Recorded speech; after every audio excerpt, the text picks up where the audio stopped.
अयोध्या में राम मंदिर भूमि पूजन की आज 5 अगस्त 2020 12:44 पर नींव रखी गई है। तो चलिए, अब बहुत सारे लोग कह रहे हैं कि ये चीज़ का मुहूर्त बिल्कुल नहीं था, बहुत सारे लोग कह रहे हैं कि नहीं नहीं बहुत अच्छा मुहूर्त है। तो मैंने भी इस चीज़ पे थोड़ी स्टडी की है, देखा है, मुझे इसमें कुछ भी अच्छा नहीं लगा किसी भी एंगल में। अगर हम ये कहें कि उसमें पहले हम पूजा कर चुके थे, हम पहले बहुत कुछ कर चुके थे, वो ज़मीन पुरानी थी, तो 5 अगस्त में पुराने घर में प्रवेश करने का मुहूर्त बनता था, वो भी सुबह 9:30 के बाद। लेकिन नई चीज़ का भूमि पूजन हमारे लिए तो एक नई थी, क्योंकि वहाँ एक नया मंदिर बनने जा रहा था, नया उसमें एक मंदिर खड़ा किया जाएगा, भले ही ज़मीन पुरानी हो।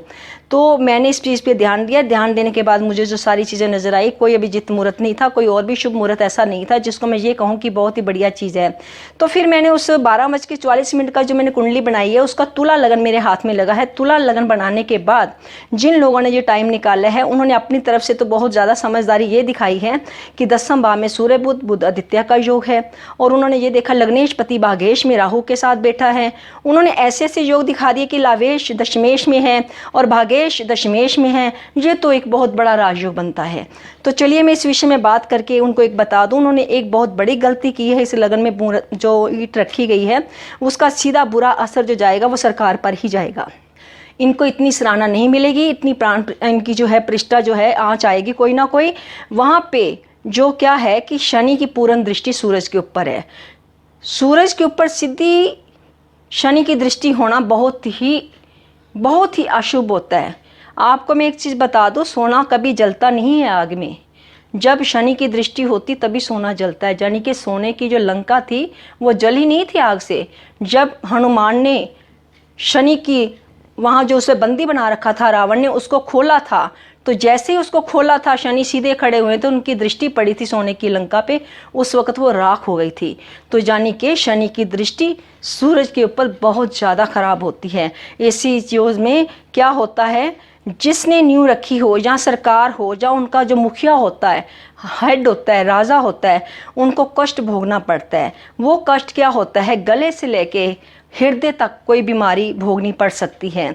और दूसरा, राज्य सरकार में सूर्य बैठा तो शनि की पूरी दृष्टि है, तो इनकी कहीं ना कहीं पे कुछ ना कुछ प्रॉब्लम्स आने वाले वक्त में इनको झेलनी पड़ेगी। उस मंदिर के जो मुखिया बनेंगे, जो उनके प्रधान बनेंगे, उनको भी सफ़र करना पड़ेगा, क्योंकि वो भी उस चीज़ के साथ जुड़े हुए हैं।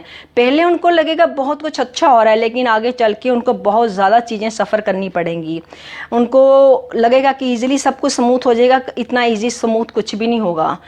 तो ये वो चीज़ हो जाएगी, हाथी के दांत दिखाने के कुछ और खाने के कुछ और। तो मैं इतनी ही बात आपसे बोलूँगी। शनि के ऊपर जब शनि की दृष्टि पूर्ण सूरज के ऊपर होती है, तो अग्निकांड जैसी समस्याएं भी वहाँ हो जाती हैं, और वहाँ के रहने वाले लोगों को भी प्रॉब्लम हो जाती है। आने वाले वक्त में पैसे की भी तंगी वहाँ पे महसूस होती है। मैं आपको बता दूं, जो इनका मिशन होता है वो पूरी तरह सक्सेसफुल नहीं होता है, उनमें प्रॉब्लम्स आती हैं।